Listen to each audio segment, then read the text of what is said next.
Hey, what's good, internets? Welcome to another episode of Sultans and Sneakers. I'm your host, Mahin Islam, and today I am joined by former high school principal, turned entrepreneur and best-selling author of Chasing 100, Adnan Jalali. Adnan, welcome to the show. Appreciate you coming through. Thank you so much, man. I really appreciate you having me. Always a pleasure seeing you, and I love the setup, man. You got my hometown, Houston Rockets Stadium right behind us. I love it. Yeah, I'm here. We got a hotel room at the Hilton Americas in downtown Houston. Got the Toyota Center right behind us. We got the next season's world champions. Oh, hometown right here, right behind us. Because you guys got Westbrook. That's Song. That's crazy. And on top of this, I got like food delivery just showed up, man. I got my boy Ibrahim from New Orleans. Why don't you come into peace? Just don't knock over any wires, man. Just give me a hug, man. What's going on? This is Ibrahim. He's like, none. Pleasure. Excuse me, let me put this on. Yeah. That's how we do. We try to keep it casual here. You know what I mean? It's all good, man. It's all good. But I usually ask this question at the end, but like I always ask the listener, like the guest, like, what's your favorite sneaker or something? But you came in with some heat today, some Vapor Max. I didn't know you are you a sneaker guy? I mean, to be honest with you, no. You know, not really. Okay. But I like to look good. Right. I like to look good. So, yeah. So I saw these sneakers, and it was nice also that they give me an inch of height as well. Right. So that's nice. Okay. Being a short guy. Yeah, I haven't. I used to originally know you as like Rehan's brother. Do you still get that? A lot, man. Of course. I mean, when your brother's a celebrity. So who's older, you or him? No, he's older, man. He's older. Everyone thinks I'm older because I look older. Just tell. He's older. That's because he shaves. Yeah. Right. Yeah. Oh, so he's old. Yeah, because everyone's known about him because he used to be the dude that put out like the Ramadan workout articles. Yep. And I was like, man, how does anybody do this? Yeah. Like, you don't sleep. You're not supposed to sleep. Yeah. Right? Like, how is that? Have you ever? Is that something you were able to do now you're an entrepreneur, so I know you can make your own schedule. But back in the day, how was it? I mean, as far as diet and stuff like that is concerned, man, I'll be honest with you, man. When I was, I think I had like a good 2-year stretch, where I was very, very focused, and really lived out that diet, right? But pretty much most of my adult life, I try to eat decent, I try to work out hard, I try not to get, try to stay looking. You look pretty good for a decent guy. You're over 40, right? Yeah. Yeah, I don't know. You give it away in the book, so I'm not telling anyone anything new, right? But you look good, man. You like it's very rare to find a South Asian because we got the worst genes. You know that, right? Yep. It's like the Nahari just carries on. It's funny. My brother used to talk about Desi jeans because despite Desi jeans, he went on to win Mr. Texas, right? And be this. Fitness guru. Right. And he always talked about, Desi jeans. He's like, we got skinny legs, big gut, skinny arms, but broad shoulders. The one thing we do have is broad shoulders. Desi, for those of y'all who don't know, South Asian. That's what it means there. So, So tell us, before we I want to talk about your book, how we can apply it. Sure. And we'll talk a little bit about how maybe you can give me some free coaching on how we can apply it to this podcast. But tell us a little bit about your story. What gives you credibility to write a book like this, you think? It's interesting. It's an interesting question, man. Yeah. I don't know. I just wanted to share my story with the world. I don't look for credibility from really anybody. Okay. I just stay true to God and stay true to myself and just put it out there in the world. So I don't, So, but you came out of the education background, right? Yeah. Like your backstory was that you were like a high school principal? Yeah. So I was a school teacher, for many years. Okay. My first year of teaching, I came across, I went to a conference and, I'm sorry. That's later on the story. I went to a bookstore and I bought a book called The 21 Irrefutable Laws of Leadership by John Maxwell. Mm-hmm. And that book really changed my world. And so, how old were you at this point in time? I was like 25. Okay. Yeah. So as a first year teacher, just trying to, starting off in education. And when I read that book, man, I realized that to change lives, you have to know how to be a leader, right? Know how to influence. My natural state is very shy, very quiet. I like to be in my corner, and just quiet.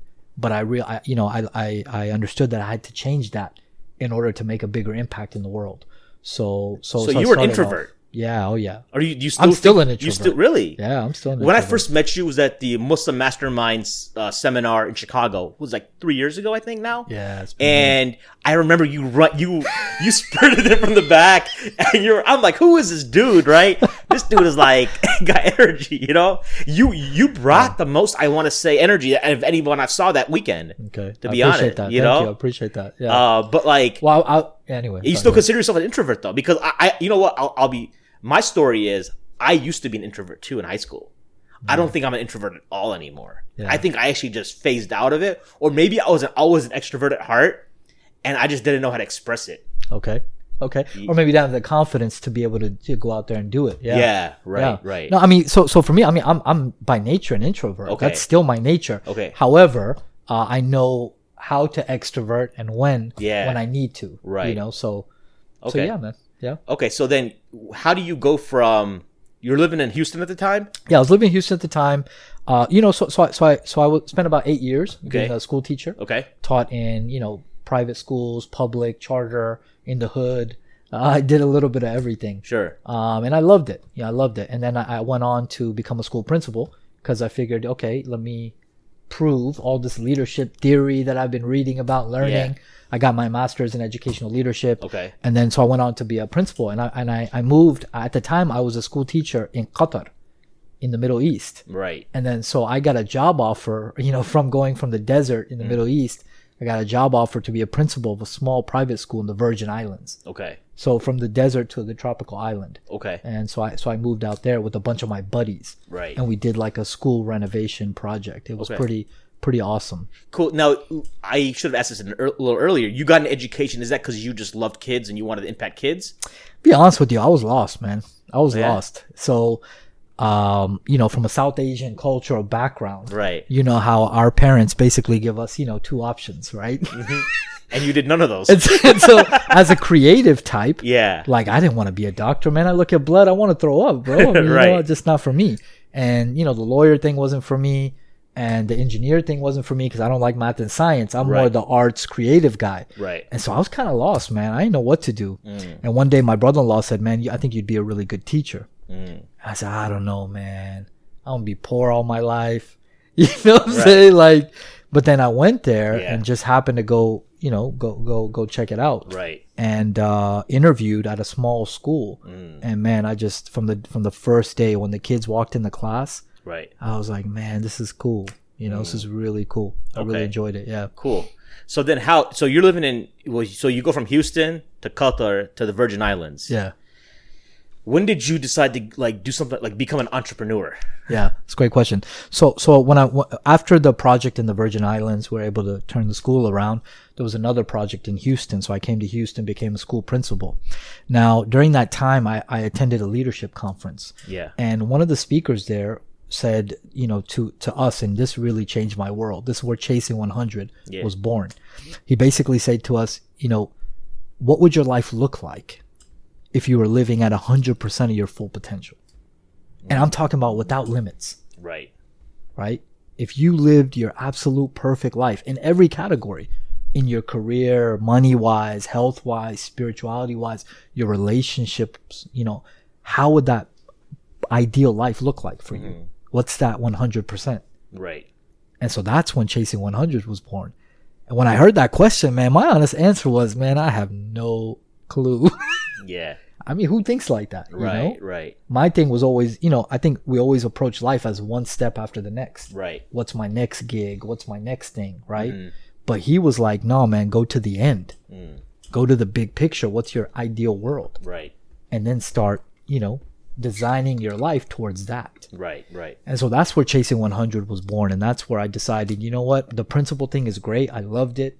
You know, I loved turning around schools and building cultures and the kids and everyone. But man, it was about maybe 5% of my potential or 2%. Okay. So that was I'll hold the next question. Ibrahim, can you check that the iPhone camera is still on him? It is. Okay, then don't mess with it. I just want to make sure nothing happened. Like some breeze or something didn't come through. Because this is like, trying to run this project that like kind of solo is always a challenge, right? Sure. But like chasing 100, right, is like a mindset, right? More or less. Is that where it starts? It's an approach to life. Okay. It's an approach to life. So it didn't necessarily require you to leave being a principal right away, or did it? So no, what it required me to do is really think about that question. Okay. What is my full potential in life? Mm-hmm. Like if I and this is a spiritual thing for me too. Yeah. Right. So, if I think that God is unlimited, and I think that He can help me do whatever I want to do in life, what's holding me back from reaching my absolute dream world? Right. Like, you know what I'm saying? Like God can help me get there if I have good intentions. So for me, it was almost a spiritual practice, or exercise rather, to kind of look at life and say, okay, what's my ideal world? Right. And then the whole concept is basically, if you're developed inside well enough, you can go out and create whatever life that is you want to create. And that's why the whole Colombia move and all the other things that I've done, because I wanted to prove to people that, look, if you have the right mindset, you know how to control and use your emotions, right, for good rather than letting them control you. Right. If you're strong spiritually, if you're strong physically, if you have that internal game, so to speak, right, conquered, man, you can go out and create whatever you want out of life. And I set out to prove that. When I caught your story about the project in the Virgin Islands, it seemed to me like you didn't know. They didn't give you all the details about what a mess that situation was, right? Not at all. Like, how man. bad was it? It was a disaster, man. We walked through. I remember the first time I got to that campus. Yeah. And man, there were literally holes in the walls, like big holes. And I was like, man, where are these holes in the classrooms? And I said, where are these holes coming from, man? And they're like, nah, these kids, sometimes they just get rowdy and they start fighting. I'm like, they're fighting and making holes in the walls? What the, like, right. What kind of school is this? Right. And they had, man, so much trash in that place. People just basically took their junk from home and quote unquote donated it to the school. And so the school was just junk everywhere. I mean, it was just a nightmare. Okay. Yeah. And so, like, a lot of folks, I think, would have just said, like, I'm out of here, man. That's not what I signed up for. Like, or you're going to double my pay or something. But what was it about you that, like, said, like, no, we can fix this? I mean, it was a challenge. I always loved the challenge. Okay. I just want to prove that you can do whatever you want to do, man. Right. Yeah. At the end of the day, whatever it is that you want to do, that's in your heart, that's in your soul, you can do it. Right. And so something inside of me always wanted to prove that. Okay. Right. So for me and the amazing people I had on the team, came down to the island and we were ready. It was Ramadan at the time, so we're fasting. So man, we were out there all day long, literally cleaning up trash for a week. Wow. So, I would have been like, oh, I would have found some loophole to say I'm traveling or something.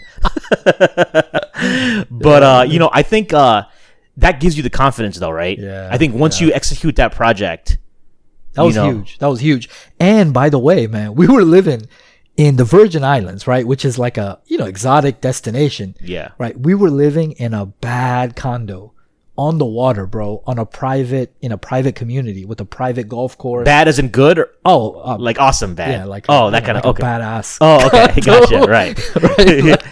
Like, and so it was a private beach. Yeah. With the golf course, with the whole nine, and my balcony was literally in front of the Caribbean. Right, like next to it. Sure. And I'm a Islamic school principal. like how does that happen? I'm living like a millionaire, working at a small Islamic school. So it was me and two other roommates. Yeah. And we were living like kings, and doing and again working at a small private school, making not very much money, but so that like opened my eyes to, man, really anything's possible, right? Anything's possible, man. So anyway, so then you finish up there, you come back to Houston. Yeah, I came back to Houston, and then that's when you got kind of the chasing 100, that mindset kicked in, right? Exactly. Yeah. So what happens then? When do you leave? Like, talk to us a little bit about the process of you leaving, like your formal, like what you went to school for, and going to entrepreneurship. How did that look like? Sure. So I attended this conference in February. I don't remember exactly which year. Yeah. So I attended the conference in February, and I knew that, man, this isn't my end goal. Like, I love the principal thing, but it's not for me forever, right? I just want to finish this turnaround project in Houston and then figure out what I want to do next. So I took 6 months to basically figure out what I wanted to do. Part of that 6 months was, you know what? I just need to get away from everybody. I need to get away from everybody. I need to go somewhere where I'm solo and nobody knows me and I don't know anybody, and I just have time to really just explore, travel, discover, and think.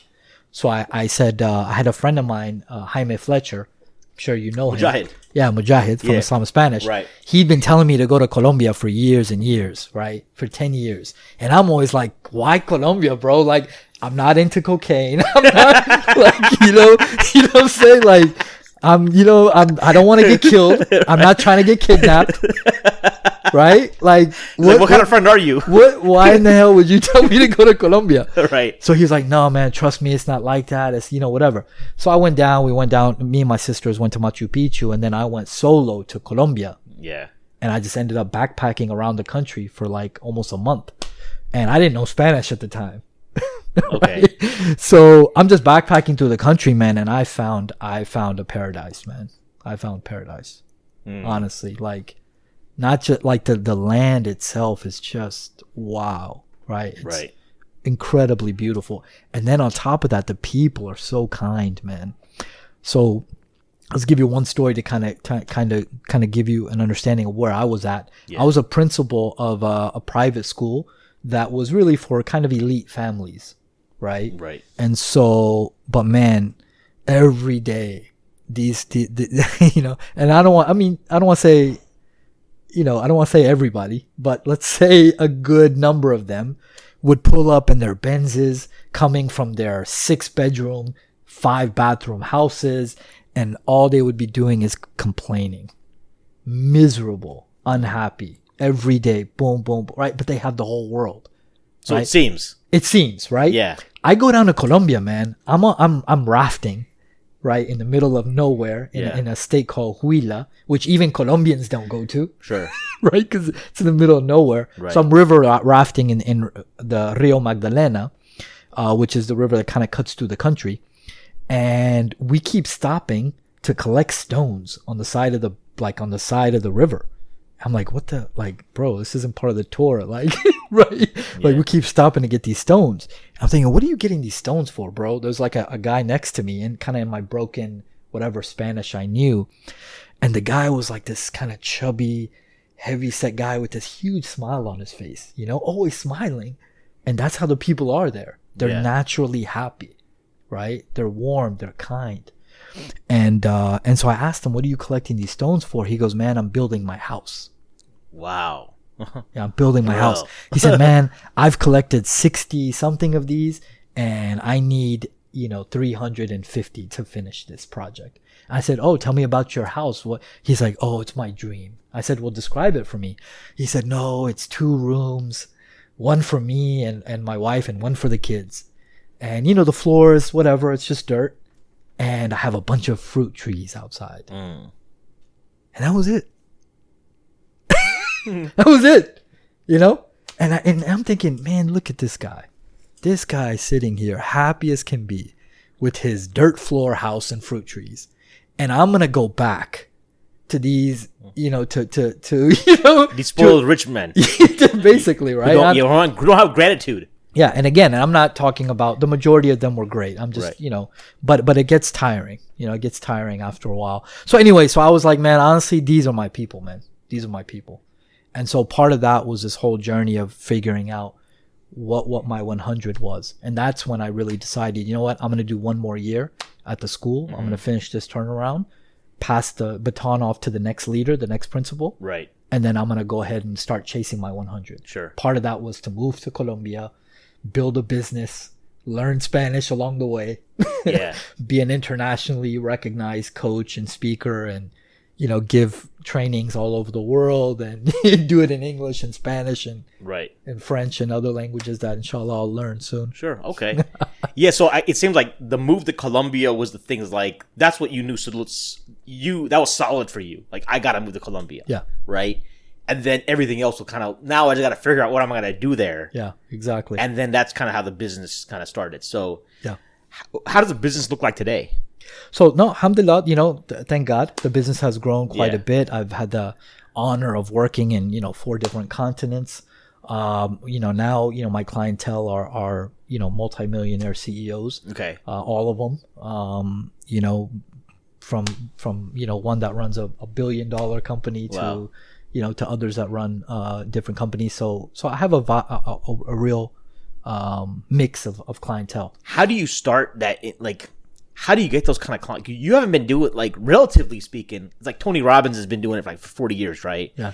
You've been doing it, what, just 5 years or so? I don't know the time frame, but like, how do you get those kind of clientele? Yeah. Without what do you think it takes? If somebody wants to, like, be a I don't want you to give up free advice on how someone can be your competitor, but like, No, it's all good, man. I don't mind. I'd love like, to see more coaches out there. but like, how does one acquire like those kind of clients? So really, for me, everyone's journey is different, right? Okay. I chose to do it organically. I chose to do it organically and at my pace because I wanted to enjoy life in the process. Sure. What I noticed about a lot of business owners was that they became slaves to the company that they built. Right. And I didn't want to do that, right? So they may have had a lot of money, but they may be at the same time not very happy. And so for me, I prioritize happiness, enjoyment, and really just enjoying the journey. So for me, it was very organic, man. Called people I knew, reached out to people that I knew back in the day that had become successful businessmen. It was just slowly but surely like that. And so, once you do something well, people refer you to other clients. And so it's been like that, 100% organic. Right. The one thing, before I'm going to ask for your free coaching, but I do want to ask you about there's a couple things in the book that were really unique because, so by the way, I want to give you my take on self-help books, or like, I don't know if you want to call this a self-help book or what genre it is. Maybe the lay person might call it as a self-help book or a personal productivity book. Sure. Some people are like, well, if you read one, why do you need to read productivity books? And I'll tell you why I think self-help productivity books always sell. Because I could read, like, there's a guy named Mark Sanborn I used to read back in the day, and then John C. Maxwell, Sure. Stephen Covey, all these guys. You put out a book. I don't think there's enough books like, you can never read enough books like these because I think the world we live in is so negative and so what's the word I'm looking for? It's just like everything's so pessimistic Polarizing, and it's like dark and the thing you need it's almost like you need to read one of these books a week just to keep your sanity and to stay positive. Right? So there's never that's my take on it, right? But there's a couple things about your book that I thought were kind of unique, is that you're very transparent and you talked about spirituality a lot. And obviously John C. Maxwell, being a strong Christian, talks about, but there's also folks that aren't like with religiously affiliated. They might talk about the need for having that spiritual grounding, whatever that may mean for them. But the unique thing about your book was, like, you were very transparent about your failed relationships. Yeah. And I think that takes some guts, man. Is that something that for you, you're very open about it? I mean, we don't have to get into details, but like when chasing 100, that mindset came, was it all, that had already happened in the past, right?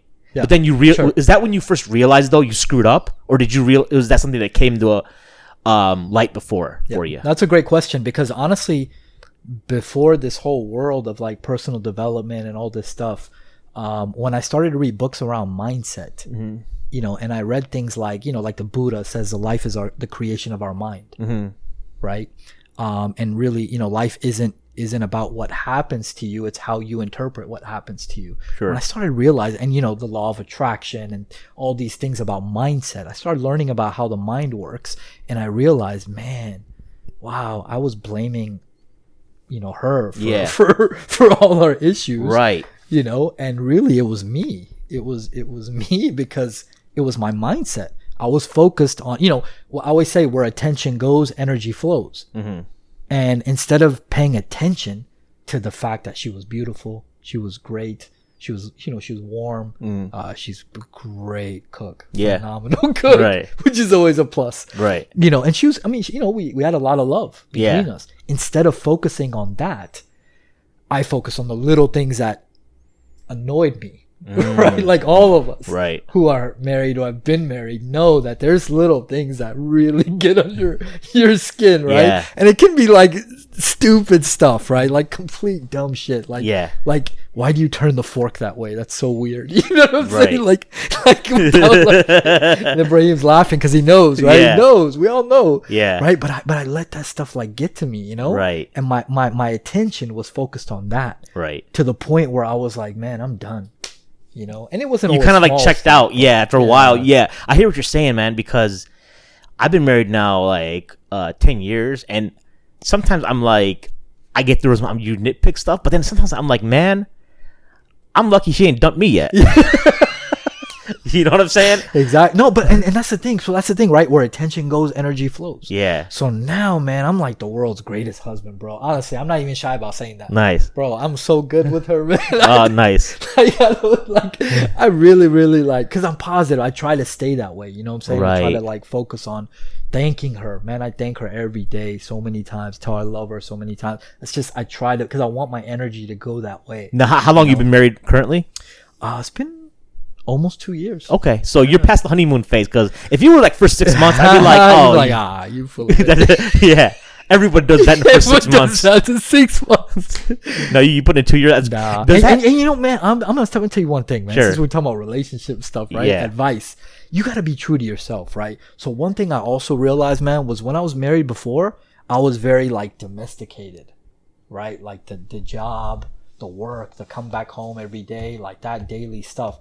And now I'm very true to myself, which means like I'm a traveler by nature, bro. Right. Like I'm like Ibn Battuta, like 19 version. Right. Right. I mean, when I used to read about stories about these adventures and, Marco Polo and all these great, explorers, that was like, I wanted to be like that. So now I think understanding myself, I think the marriage also works very well because she's in Colombia. Mm-hmm. She's in Medellin, right? That's where I live. And so I come back to the US every 3 weeks, basically to work with my clients. Sure. So I choose to create a lifestyle around my business. Right. Right. Or really actually my business around my lifestyle. Okay. Really, that's how I look at it. Yeah. So I come to the US, do my work for a few weeks, and then I go back, spend a few weeks, with the wife in Colombia. And so I go back and forth. And so that's helped a lot because I'm true to myself now. Okay. I want to segue kind of into like some more practical application for Chasing 100 for what we're doing here. So everyone knows I've been co-hosting a podcast called The Mad Mamluks for 3.5 years roughly, right? Yeah. That's how people know me. This podcast is a new project. So I really appreciate you coming on this channel. 'Cause a lot of times people don't want to be like sometimes I'm always worried about I'm going to invite people on this new podcast and they're going to be like, how come I want to be a Mad Mamluks, right? Yeah. So I appreciate you coming on and taking a shot at this sucker. Oh man, it's all good. Bro. It's all good. But one of the things that I've received counsel from people on the new channel is Mad Mamluks. For those of you guys don't know, is a Muslim podcast. So it's a Muslim platform, Muslim market, everything.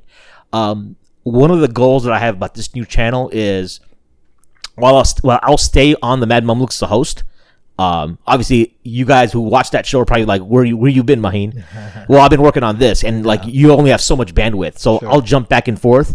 But right now I'm trying to like really trying to launch this thing off the ground, right? But the advice I got from a scholar in Chicago who I take counsel from is that you want to dump the Muslim market, because it's only 1% of the U.S. population, and on top of that, there's this like vulture culture within the Muslim market. As far as like people being hated, your book is very new. This book isn't just for Muslim. People can tell you're Muslim, but it's not like shoved down your throat, right? Yeah. And I appreciate that. Yeah. And I think that's one of the things I want to go with this channel. Sure. But is there a reason you came from that angle for the get-go? By not necessarily going after the Muslim market, or is it because like we had talked offline before, like a few months back, is that listen, the thing with the Muslim market, I feel, is that when you put yourself out, like sometimes you can't be yourself, and everyone's highly critical, and then if your income is tied to it, it can be gone like that. There's nothing. You can get blackballed because of something. Sure. Who knows? And that's real talk. I appreciate you being so honest about that. And I mean, I wouldn't say my goal was never to dump quote unquote the Muslim market. You know what I'm saying? Yeah. It was just, I want to touch everybody's lives. I love people, man. I love people. I don't care if they're Muslim. I don't care if they're Christian. I don't care if they're Jew. I don't care if I love people. Right. And I want to add value to people. Right. And so for me, I'm that's why I wrote the book the way I wrote it. Right. I obviously if you're a Muslim and you read the book, you can probably figure out that I'm Muslim. You can. I think the I wanted the message to be universal. Right. I think a lot of Muslim, like I used to be, as people will know from my story, is that I used to be one of those narrow-minded, like I don't want to throw labels around, but I was pretty narrow-minded when I first got into religion. I was I think we all go through that. Yeah, man. I was like hardcore, we become like super Muslims, man. Yeah, yeah. I feel you. And I feel like if that was me reading this book, I'm like, yo, why he's quoting Buddha? Yeah. And the Buddhists are they're polytheists, right? How come you promoting them? How come you doing this? How come doing that? Right? Yeah. But I'm like, what you realize after a while, even with this new channel, I'm like, man, I don't care no more, man. Yeah. I'm true to myself. And the thing is, I know you're connected with teachers, religious teachers that give you, and sometimes that's how we check ourselves. We do, like, I do go back and talk to scholars and teachers and say, like, hey, do you have any feedback for me? Do you have any feedback for us? Absolutely, because I think that keeps you, because otherwise if you become your own scholar, then I think that's kind of a problem too. And I think you're doing, and I think that's what gives me confidence now, this new channel, that like, listen, this big, and I'm not even necessarily dumping the Muslim market, so to speak, because I just can't. I mean, at least not in the beginning. And not just that, but they're the ones who supported you from the get-go, right. So it's not like, it's not about dumping them. It's about, hey, like you said, it's 1%. Yeah. So I want to reach the other 99% as well. Right. Because there are conversations that I think are relevant, and that's why I was talking to, and it's like helping Muslims, because my sheikh told me that, like, my teacher told me that, like, by doing this approach, you actually help the Muslims. And this is how, because you teach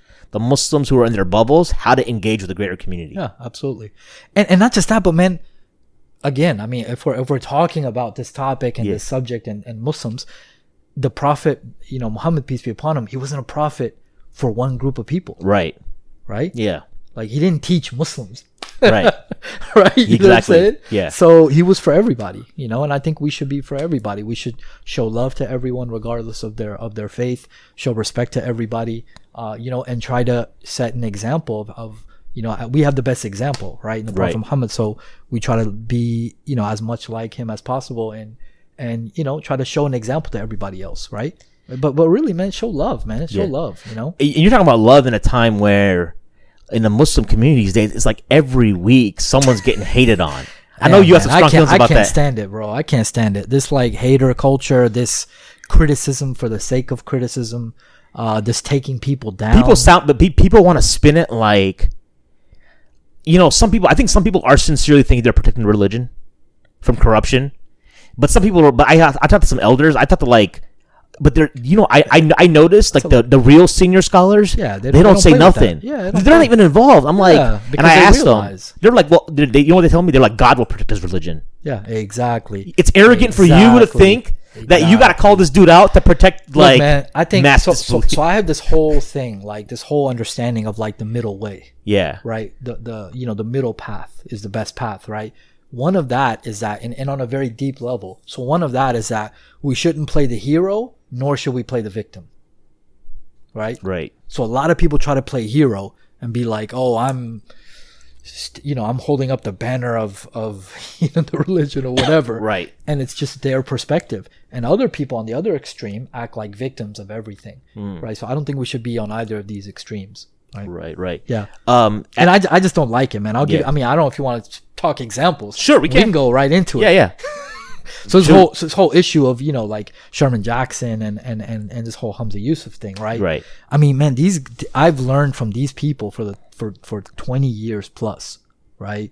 They've been working day and night for the community for 30 years, 40 years, baby. Yeah. Right. And so they made conscious decisions. Being God conscious people, Right. they made decisions Yep.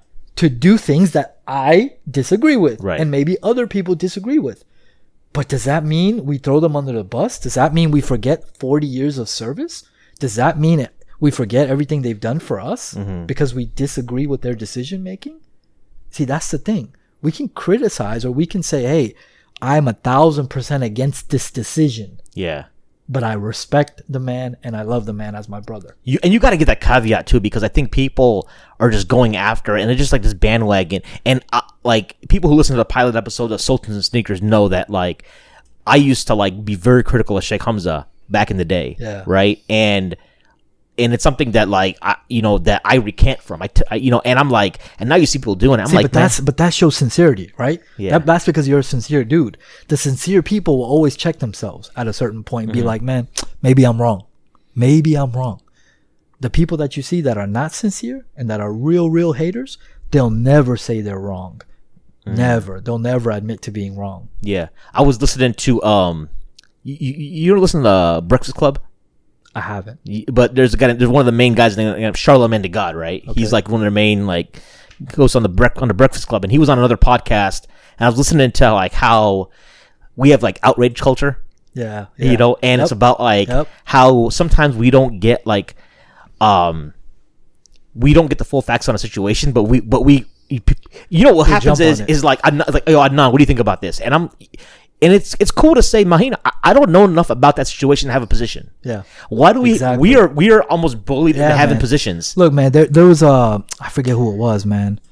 There was a self-help quote unquote guru, Yeah. management guru, who I met and had lunch with. Okay. And in one of his books, Ken Blanchard.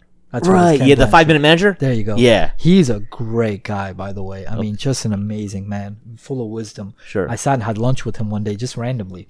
And one of the things he talks about in his books is the ducks versus the eagles, right? And I think we're all turning into a bunch of ducks, right? Which means like as soon as you hear like ducks, right? They're like, going through the little pond, and as soon as they see something move on the left, quack.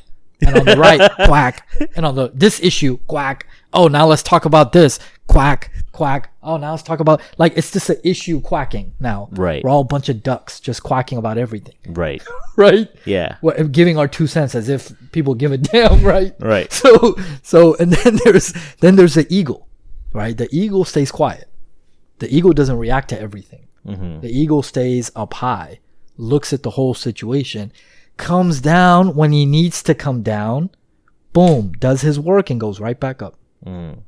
Right? Right. So I love that analogy. And I think, man, with this whole social media thing, and now that everyone has a microphone, which quite frankly, not everyone should, Yeah. in my opinion. Right. Right? So everyone has a microphone, so they just want to blurt shit out, And yeah, I'm not a big fan.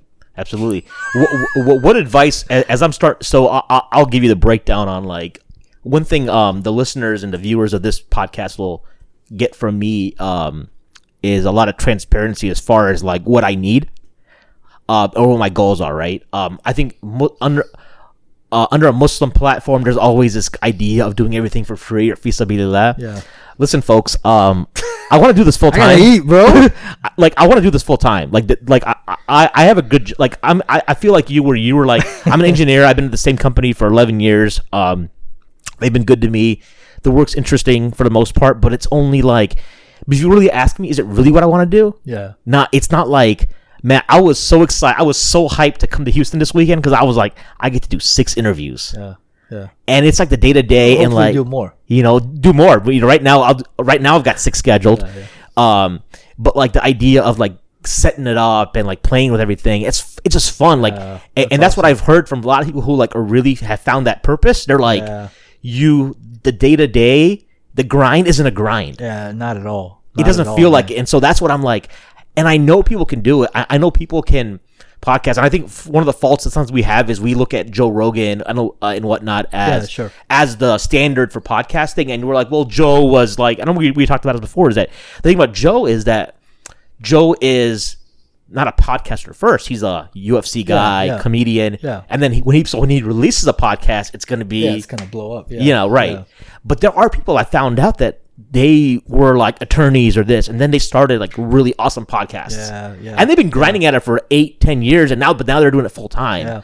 So what advice would you have for me as I launch this new project? Yeah. As far as like getting to the point where maybe setting myself up financially where I wouldn't have to work as an engineer anymore. Sure. So to be honest with you, man, like this is what I do in terms of coaching. Yeah. And that would require a real long session between us. Because Okay. I don't like to give just standard answers. Generic stuff, right? I mean, so for example, the book will have standard answers, Right. But when I do one-on-one coaching, man, Yeah. I get into it, Right. Because I want it to be practical. Right. Like my whole thing is, I love the self-help stuff. I love the law of attraction, all this stuff. I believe in it, but it's lacking that pragmatism, that day-to-day, like, the action that you got to take every single day to get there. Right. So I started off with nothing. I moved to Colombia, man. I have $5,000, bro. That's it. And I didn't have any like clients lined up either. I just took a leap of faith, man. Right? They say, you jump off the cliff and build your wings on the way down. And I actually bought into that stuff. I'm glad, because a lot of people think that's crazy.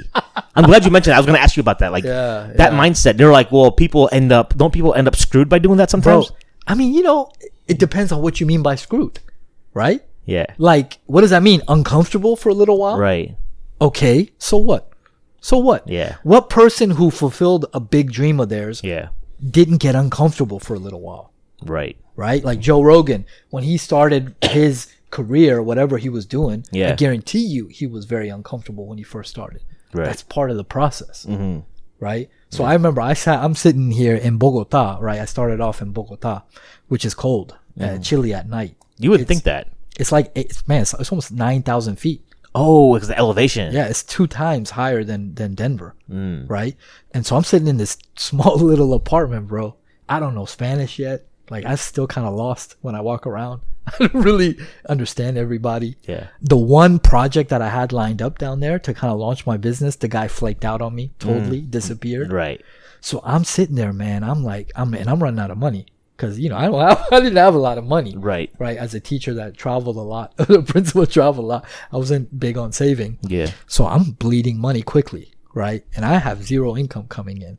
So after about 6 weeks, man, I'm just like, okay, do I have to go back?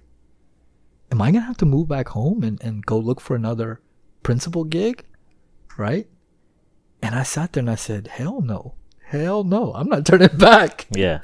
I'm not going back, man. I'm not going back. And I literally, man, I sat, and I think as a spiritual person, of course, the power of prayer, the power of dua. Yeah. Sincerely, those prayers when you really, really mean it. Yeah. That stuff works. When we really mean this stuff, it works, bro. It's crazy.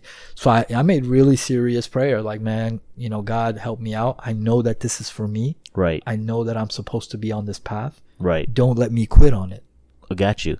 And man, the next day, I swear to God, the next day, I thought about people who can I get in touch with? Who can I talk to, to get this business going? There was a guy in southern Colombia that I happened to meet in my travels. He's a professor at a university and the founder of a foundation. And I just happened to call him up. And he spoke English as well. Just randomly, because I'm like, okay, I'm throwing darts at the wall now, seeing what sticks. I called this guy. His name is Hernan Sierra, great guy. And I said, hey, Hernan, what's up, man? This is Adnan. We met in my travel. He's like, bro, I was just thinking about you. Come fly over here. I want to meet you to a bunch of people that you can do some work with. We need you to do some work down here. Okay. And that was it. Wow.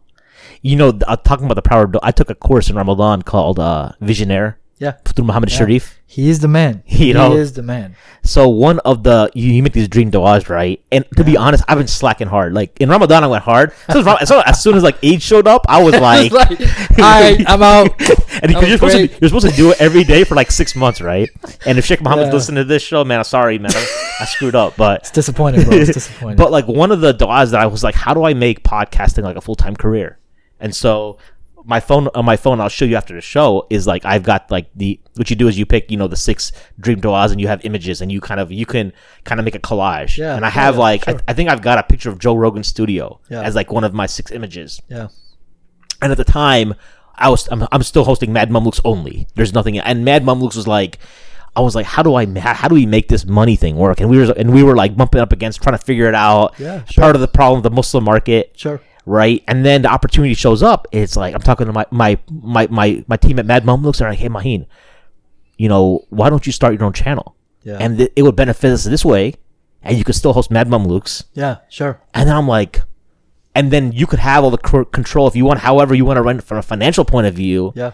Right. Because there's, when you're with a team, you're not like, there's things like, oh, I'd rather spend money here, or maybe we can monetize this way. Sure. So now I'm like, all right, I got the vehicle I need. Yeah. Right. So now it's like, I would talk to somebody. I didn't mean to cut you off. Sorry, but I would talk to someone who has a successful podcast. yeah. And ask them, how are they monetizing? Right. How are they successful? Right. Like, I'm not in the podcasting world Yeah, yet. yeah, Right. right. So I don't know how the business functions. I actually do know yeah. how a lot of there's a lot of avenues for it. I can share, right? Like, so for example, like a lot of podcasters, they get money through something called a Patreon account, right? A what? Patreon is basically like certain subscribers like to support. Usually most podcasts though, they might offer something really cheap. Okay. For their you might get a show a couple days early or something. Sure. What I want to do is I want to create enough content where I can offer premium content. Yeah. I want to offer still most of my stuff for free. Sure. The idea is I want to publish one weekly podcast a week. Sure. Right. But then on top of that, I want to offer premium content for someone at a certain tier of patronage. Right. And then trying to get the subscribers. Sure, and then through that as one avenue of things. Right. If you think about like what Bayna TV did. Yeah. Sure. Right. With $10 a month. Yeah.